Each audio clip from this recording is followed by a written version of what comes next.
যারা মনে করে ভাই ছেলে বাচ্চা হলে জীবনে অনেক কিছু উদ্ধার করে ফেলে, আল্লাহ যারা পছন্দ করে তারাই কন্যা সন্তান দেয়। আমাদের যদি আবার 10টা বাচ্চাও হয়, 10টাই মেয়ে বাচ্চা হয়, আলহামদুলিল্লাহ আমরা খুশি হব।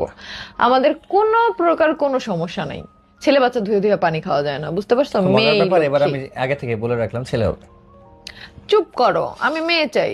ছেলে হবে। তুমি এগুলো বলবা না। তুমি আগের আলিশার সময় মেয়ে বলছো, মেয়ে হয়েছে, এবারও মেয়ে বলো, মেয়ে বলো, বলো মেয়ে হবে না। আমি বলে রাখলাম, দেখো না, দরকার নেই। তুমি আলিশা যখন পেটে তুমি জানতা না, তখন আমি কি বলছিলাম?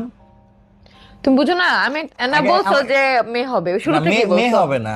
যখন তুমি জানো না যে মানে না, যখন আমি জানি না যে প্রেগন্যান্ট, তখন বলছে যে বল আমি বের হইছি বাইরে, বল তোমার বাচ্চাটা নিয়ে কোথায় কোথায় ঘুরে আসলা, অথচ কিছুই না, হুদাই। কিন্তু পরে টেস্ট করে দেখি আসলে আমি প্রেগন্যান্ট। আর দাঁড়া আমি বলি, সেম যখন মেয়ে আমরা টেস্ট করার আগেই হচ্ছে, আলট্রা করার আগেই ও বলছে মেয়ে হবে, আমাদের মেয়ে হবে, দেখো মেয়ে হবে। ঠিক মেয়ে হয়েছে। আবার এইবারও বলছে সেদিনে যে আম খাওয়ার সময় তোমরা দেখলা বললো যে আমি নাকি প্রেগনেন্ট, ফাইজলামি। ওই সময় কিন্তু আমরা টোটালি জানি না। ওই আম খাওয়া ছাড়াও আমি বলছি, ওই আম খাওয়া ছাড়াও না, ওইটা তো ওরা ভিডিওতে দেখছে, এই জন্য বললাম। এছাড়াও বলছে যে আবার বাবু হবে, ভাবির সাথে বলছে, সবার সাথে বলছে। কিন্তু আমরা তো শিওর ছিলাম না, কিন্তু ওর মনের ঘোরা কেন যেন হয়ে যায়, জন্য বলছি বলো মেয়ে হবে। আমি মেয়ে বাচ্চাই চাই, আলিশার একটা বোন হবে, কুটু কুটু দুইটা ঝুটি করে দিব। ছেলে চাই না, আমার ছেলে লাগবে না।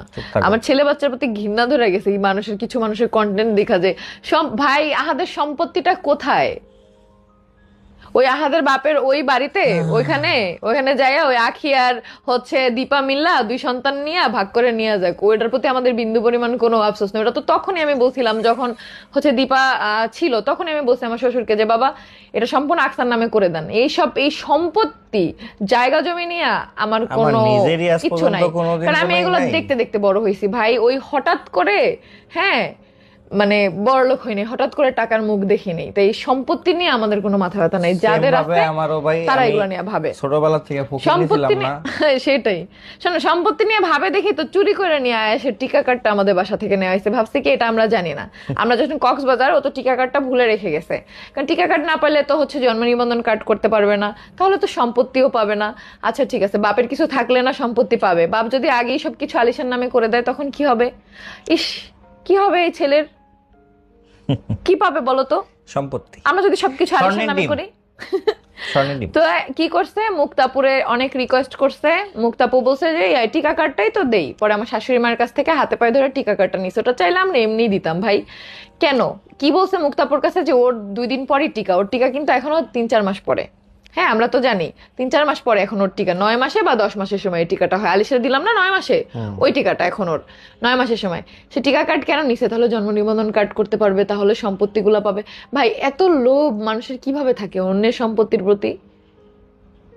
আগে নিজের বাপেরটা নেই না, তোর বাপের কি কি আছে। এই জন্যই তো আমি বলি ওর 2টা না 3টা ফুপুগুলোরও দেখতেই পারে না। আগেও ভিডিওতে খালি ফুপুদের ধুইতো কেন? ওই যে ফুপুরা ওর বাপের সবকিছু নিতে চায় না, কি করে না ওর বাপে হচ্ছে ফুপুদের মার্কেট করে দেয়। আর যা খাবার কিনে সব নাকি ওর ফুপুরা হচ্ছে দোতলায় থাকে, ওইখান থেকে ওর ফুপুর বাসায় রাইখা দেয়।